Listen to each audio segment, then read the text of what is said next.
ఇంత మంచి సంతోషాన్ని మీ గుండెల నుంచి వస్తున్నటువంటి ఆ శబ్దాన్ని ఈరోజు ప్రజెంటేషన్లో చూపెట్టినటువంటి మన శివన్నకు ఫస్ట్ నేను థ్యాంక్స్ చెప్తున్నా.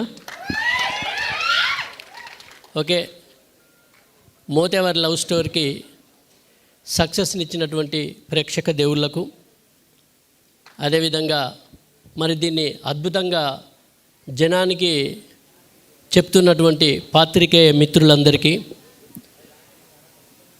ఇక్కడికి ఈ సక్సెస్ని ఎలా చేసిరో వీళ్ళ కష్టం ఎలా ఉందో చూడడానికి వచ్చినటువంటి మీ ప్రేక్షక దేవుళ్ళందరికీ, కళాకారులకు, కళాభిమానులు ప్రతి ఒక్కళ్ళు కూడా పేరు పేరున ధన్యవాదాలు తెలియజేస్తూ, నన్ను ఇందులో నర్సింగ్ యాదవ్ పులి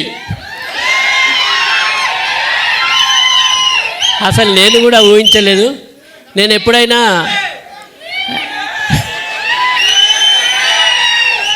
నా నుంచి నాకు నవ్వించడమే తెలుసు. ఒక ప్రోగ్రాం అయిపోయినాక కొత్త ప్రోగ్రాం ఎలా చేయాలి, ఎలా నవ్వించాలని ఉంటాను. కానీ మొట్టమొదటిసారి శివగారు నాతో ఒక విలనిజం కూడా చేయించిండు. అదొక కొత్త షేడ్, అది నేను కూడా ఊహించలేదు. ఎందుకంటే ఆ కథలోకి వెళ్తున్నప్పటి కొద్దీ ఆ క్యారెక్టర్లో వేరియేషన్స్ ఉన్నాయి. నేను కూడా ఎక్స్పెక్ట్ చేయలే. ఫస్ట్ మామూలుగా కథ చెప్పింది శివన్న నన్ను పిలిచి, కానీ కథ చెప్తున్నప్పుడు మాత్రం అన్ని వేరియేషన్స్ ఉన్నాయి. నాకు ఒకనొక టైంలో ఇవన్నీ నేను పండించగలను. ఎందుకంటే నేనంటే కొంచెం నవ్వుతారు జనాలు, కానీ నేను కోపానికి వస్తే మరి రిసీవ్ చేసుకుంటారు అనుకున్నా. కానీ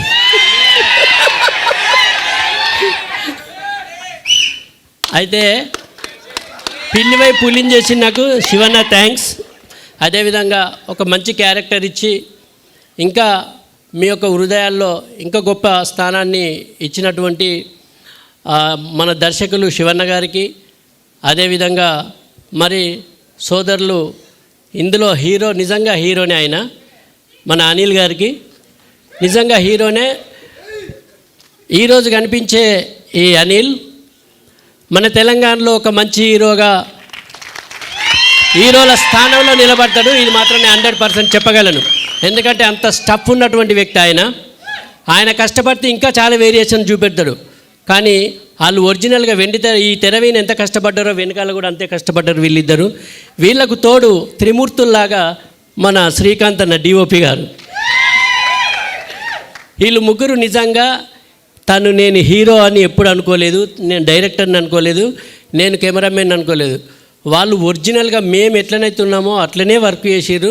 వీళ్ళందుకే అంత గొప్ప సక్సెస్ని ఇవ్వగలిగారు వాళ్ళు.